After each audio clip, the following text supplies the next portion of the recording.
from Bendigo. Ayan. Pakihawak, boss. Naka-record na yan. Live pala to eh. Ma-dizzy double check. Ayan, mga bossing, we are here sa Yuyangs. May bisita tayo. Yes, sir. All the way from Bendigo. Pakilala mo sarili mo, bossing. Si Nino Pahang po from Bendigo. Originally from Bohol, Philippines. Oh, yun. Napakaganda dun sa Bohol. Yeah, Island. That's it. So, halong ka na nagra-ride, bossing? From sa Bohol mga 2 years. 2 years sa Bohol. From XC to Hinduro. Yun lang. Enduro. Yung mga XC riders natin, malalakas yan, lalo na sa akyatan. Yeah, Diba? doon lang. Yun lang. Pero ngayon hindi na. Oh. Mahina na ngayon pagdating Mahina na dito. So, since you're from Bendigo, ano yung local trails mo sa Bendigo? May Stratfield Say doon. May Spring Gully. Spring Gully. Pang XC lang. Tsaka may mga bike park. Tsaka yung pinakasikat doon, Hardcourt. Tsaka sa Maldon din. Sa Malton din. So, yung mga pang downhill natin. Downhill doon. Nakatry din ako doon sa Maldon. Oh, so ano yung recommended trails mo sa Bendigo? Kung first timer ka ba doon sa Spring Gully lang muna. Kasi parang big siya eh. Oh, okay. May trail, XC, tapos may mga park din na mga jumps.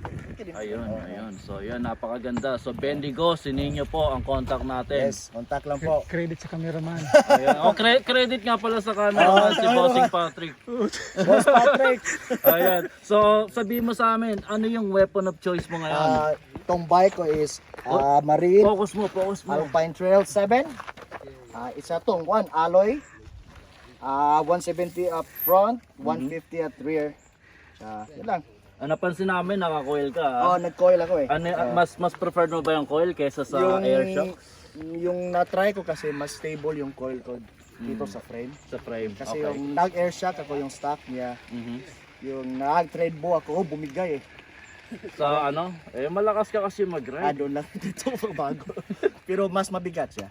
Mas mabigat. Mabigat Pero mas talaga. stable siya Mas pagdating stable sa siya. mga rocks. ganun. Mga jump. Mas confident siya. Parang may mas grip siya eh. Mas may grip siya. May mga gusto ko bang i-shoutout sa mga taga Bendigo, yung mga Bendigo boys mo? Shout out kay Michael Avila, Ayun, napakalakas yan. Shoji Amonso, Sila Shoji. saka si JR. Konti lang kayo doon. Ano? Tatlo lang kami. Hindi mo lang kayo. Hindi kayo pwede mag-away-away. Hindi, walang chance kami mag-away ang doon. group nyo. Walang chance kami mag-aaway doon. Walang choice. Walang choice. Sabay-sabay kami. Yung trade kami rin magkasama. Yun. Yung nag-Maldon kami lang. Ayun, that's good. Pero hindi kami kaano nakaka-bike doon. For Nice. a month. Bihira lang beses talaga. oo. Bihira lang. Mas nakaka-bike ako dito sa Melbourne. Sa Melbourne. Dito yung mga addict mga tao Kaya dito. nga eh. 3 times a week kami nagra-ride. May night ride pa. Oo, Kung game ka. kita mo nga sa group natin eh. Oo. May mga night ride. Takot din yung mga night ride. Ayos lang din. So ano naman mga message mo sa mga, let's say may bagong rider tayo dito, si Allen. Ano yung message mo sa kanya? Yung may message ko na lang, i-try mo lahat yung mga trail. Lalo na sa I-experience mo muna bago bumili ng bagong bike. Para Ayun. hindi ka na bili.